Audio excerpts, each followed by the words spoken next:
সন্ধ্যা হয়ে গেছে এখনো সে বাড়ি ফিরেনি। সন্ধ্যা হয়ে গেছে এখনো সে বাড়ি ফিরেনি। কি মাইকিং করতে হবে? আমি লাইলি মজনু পালার মজনু চরিত্রে অভিনয় করিয়াছি। হু হু হু হু হু হু। আরে এটা তো ভিলেনের হাসি, এটা আবার মজনুর হাসি হইলো কেমনে? যাও তো। না না না না। মা লাইলি, জি আব্বা হুজুর। আমি বহুদিন ধরে ভাবছি তোমাকে একটা প্রশ্ন করব।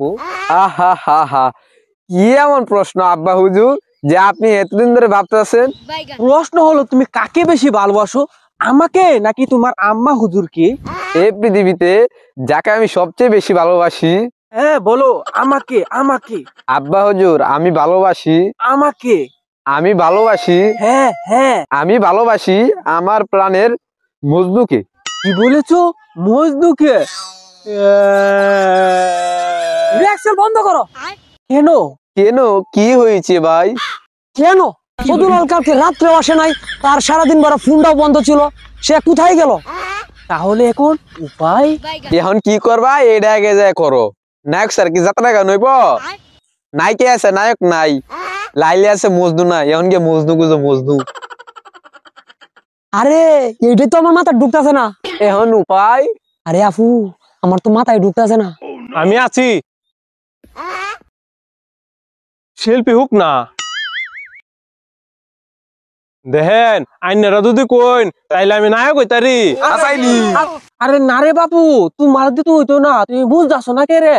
শুনেন, আইনারা আমার উপর বর্ষা পাইতাছুন না, আইনারা আমারে শিখাইয়া দিলি তো হইতাছে।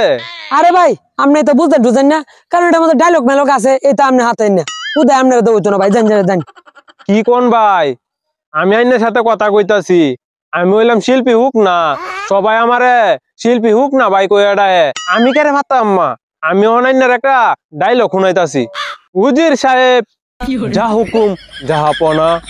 উজির সাহেব, আপনি অতি শীঘ্রই আমি কাশেমের বিবাহ দিন ঠিক করিয়াছি।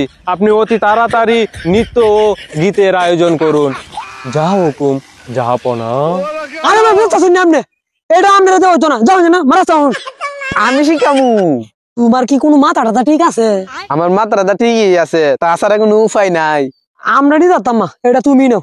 ঠিক আছে, আমি নিলাম, আমি শিখামু।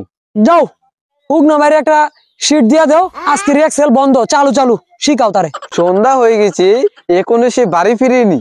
সন্ধ্যা হয়ে গেছে এখনো সে বাড়ি ফিরেনি। আর ছড়া এখন জুড়ে জুড়ে নানা কাজে ব্যস্ত থাকে। আরে নকুল ভাই, আপনি এখানে বসে রয়েছেন, আপনার যে অনেক কাজ নকুল ভাই। কি কাজ আমার? আপনাকে যে মাইকিং করতে হবে নকুল ভাই। কি মাইকিং করতে হবে? কেন আপনি জানেন না? এতদিনে শিল্পী হুক না সত্যি সত্যি শিল্পী হয়ে গেছে নকুল ভাই। আমি লাইলি মজনু পালার মজনু চরিত্রে অভিনয় করিয়াছি। হু হু হু হু হু হু। আরে এটা তো ভিলেনের হাসি, এটা আবার মজনুর হাসি হইলো কেমনে? যাও তো। খামোশ, এই বুড়া বেটা খালি বাবার ঢোকা। আমরা খালি হেস লাগাই রে। কোন কিতা মাইকিং করন লাগবো? আপনি মাইকিং করবেন হই হই কাণ্ড রই রই ব্যাপার। হুরমুশিয়া গ্রামের পটলা তালুকদারের বাড়িতে এক বিশাল যাত্রাপালার আয়োজন করা হয়েছে। উক্ত যাত্রায় মজনু চরিত্রে অভিনয় করবে হুক না তালুকদার। হাই লাইলি মজুর মাত্র গুছে গুছে কই আইলে। খামোশ, খালি বাবার দে বেটা। আমরা খালি হেস লাগাই রে। টাকা দেও। হু হু। নকুল ভাই, আপনার অনেক বড় দায়িত্ব, আপনি ঠিকঠাক ভাবে পালন করবেন। এই নেন 100 স্বর্ণ মুদ্রা। যা হুকুম জাহাপানা। হু হু হু। এখন আমাকে রিহার্সাল করতে হবে। উজির সাহেব যা হুকুম জাহাপনা। নৃত্য গীতের ব্যবস্থা করেন। নৃত্য গীত কি জাহাপনা? নাচ গানের ব্যবস্থা করেন, আমার কায়েসের বিয়ে। হু হু হু হা হা হা। ওই বেটা শিল্পী কই হইবে, গান আমি গামু। গান শুন। লাইলি তোর বাড়িতে গেলাম দেখা পাইলাম না, লাইলি তোর বাড়িতে গেলাম দেখা পাইলাম না। খামোশ, চোখ খুলেন। কি আর বেটা চোখ খুলুন? তোর মতন যখন আসিলাম দাড়ি মজন উড়ে নাই, তখনকে লাইলি মজুর ফাট করছিলাম বেটা। সর্বনাশ সর্বনাশ সর্বনাশ। লাইলি চেহারা যদি এমন হয় আর লাইলির দাড়ি মজদুদে এরকম তাহে, তাইলে আমি জীবনে মজনু চরিত্রে অভিনয় করতাম না। না না না না।